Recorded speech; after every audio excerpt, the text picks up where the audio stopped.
crucifiés avec lui afin que nous ne fussions plus asservis au péché. Romains 6,6.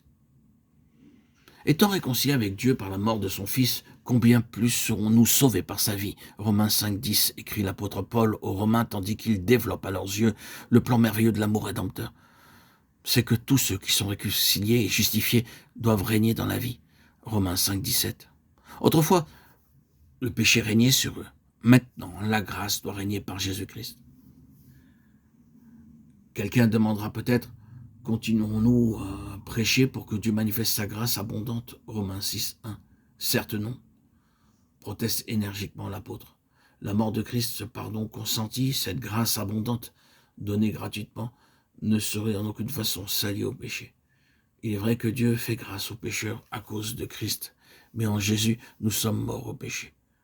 Comment donc y vivrions-nous encore? Romains 6,2. À mesure qu'il expose aux Romains le message qu'il a directement reçu du Seigneur, l'apôtre Paul devient de plus en plus véhément et s'exprime avec une émotion grandissante. C'est qu'il a compris, lui, la tragédie du calvaire ou le péché de l'homme. Bien plus sûrement que les soldats romains dressa la croix d'infamie. Il a compris toute l'étendue de la chute, toute la laideur du péché, de ce péché qui entraîna la mort ignominieuse du saint et du juste. Quoi, s'écrie-t-il sous le coup d'une poignante émotion, à la seule idée qu'une telle chose soit possible? Quoi, nous continuerions à pécher lorsque Christ est mort?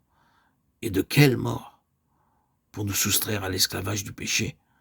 Oh non, certes, le péché a abondé, mais la grâce surabonde et peut briser les chaînes du pécheur.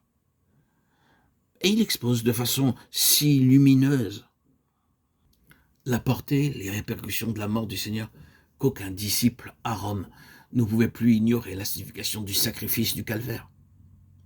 Notre vieil homme, notre ancienne nature, enclin au mal, ont été crucifiés avec Christ.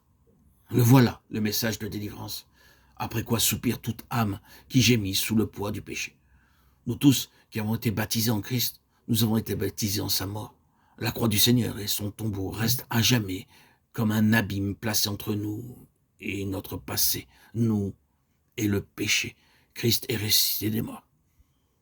Et nous aussi avec lui, en lui. Nous vivons désormais en nouveauté de vie. Romains 6,4.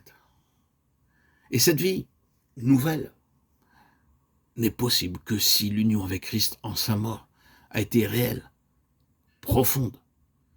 Une simple adhésion de l'intelligence ne suffit pas.